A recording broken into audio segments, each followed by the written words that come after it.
કોળી સમાજના આગેવાન પ્રવીણભાઈએ હિંમત કરી ફોર્મ ભર્યું, સમાજે અમને સાથ આપ્યો અને ચૂંટણી જીતી અને તાલુકા પંચાયતના સભ્ય બન્યા. તો આજે એમની ઉપર આ ભાજપના ગુંડાઓએ જીવલેણ હુમલો કર્યો છે. એમના હાથ પગને પણ ગંભીર ઈજા પહોંચી છે, શરીરમાં અન્ય જગ્યાએ ગંભીર ઈજા પહોંચી છે. ત્યારે ગુજરાતભરની જનતાને એટલું જ કહેવાનું કે આ ગુંડાઓને આપણે ક્યાં સુધી સહન કરીશું? કોઈ વ્યક્તિ જનતાના મતથી, જનતાના આશીર્વાદથી ચૂંટણી જીતી જાય તો પછી ભાજપ વાળાએ પોતાની હાર સ્વીકારી અને કામે લાગવું.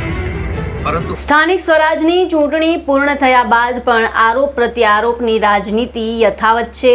હવે આમ આદમી પાર્ટીના ધારાસભ્ય ગોપાલ ઇટાલિયા છે તે મેદાને આવ્યા છે અને તેમણે આમ આદમી પાર્ટીના તાલુકા પંચાયતના સભ્ય પર થયેલા હુમલાને લઈને ભાજપ પર પ્રહાર કર્યા છે.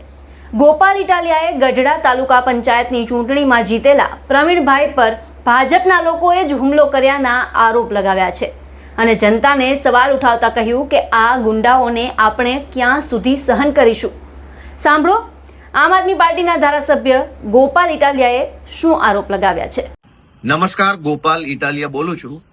બોટાદ જિલ્લાના ગઢડા તાલુકાના સખપર ગામના આમ આદમી પાર્ટીમાંથી ચૂંટણી જીતેલા ભાઈ શ્રી પ્રવીણભાઈ મકવાણાને ભાજપના ગુંડા તત્વોએ બેરહેમીથી માર મારી અને એમને ગંભીર જીવલેણ હુમલો કર્યો છે. કોળી સમાજના આગેવાન એવા પ્રવીણભાઈ મકવાણા જ્યારે ચૂંટણીમાં ઉભા ત્યારે ભાજપના ગુંડાઓએ એવું કહેલું કે આ સીટ તો અમારા બાપ દાદાની પેઢી છે, અહીંયા કોઈએ અમારી સામે ફોર્મ નહીં ભરવાનું, નહીતર પરિણામ સારું નહીં આવે. એટલે વર્ષોથી ગુંડા તત્વોએ તાલુકા પંચાયતની સીટ ઉપર પોતાના પરિવારની પેઢી હોય એવી રીતે કબજો જમાવ્યો હતો.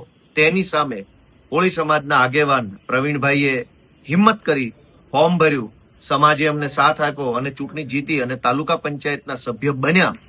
તો આજે એમની ઉપર આ ભાજપના ગુંડાઓએ જીવલેણ હુમલો કર્યો છે. એમના હાથ પગને પણ ખૂબ ગંભીર ઈજા પહોંચી છે, શરીરમાં અન્ય જગ્યાએ ગંભીર ઈજા પહોંચી છે. ત્યારે ગુજરાતભરની જનતાને એટલું જ કહેવાનું કે આ ગુંડાઓને આપણે ક્યાં સુધી સહન કરીશું?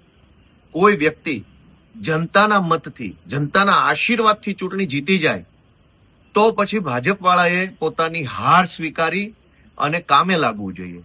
પરંતુ હાર સ્વીકારવાના બદલે, હાર પચાવવાના બદલે જીતેલા ઉમેદવાર ઉપર હિંસક હુમલો કરવો એ ગુજરાતની સંસ્કૃતિ નથી. આપણે આશા પણ શું રાખીએ આમાં ન્યાયની? કેમ કે જ્યારે ગુંડાઓના સરદાર જ તે મંત્રી સંત્રી બનીને બેઠા હોય અને મંત્રીઓના સંરક્ષણમાં, મંત્રીઓના છાંયડામાં, મંત્રીઓના સપોર્ટથી જ ગુંડાઓ નીચે બેફામ બન્યા હોય ત્યારે ન્યાયની આશા માત્ર જનતાની અદાલત પાસે રહેશે.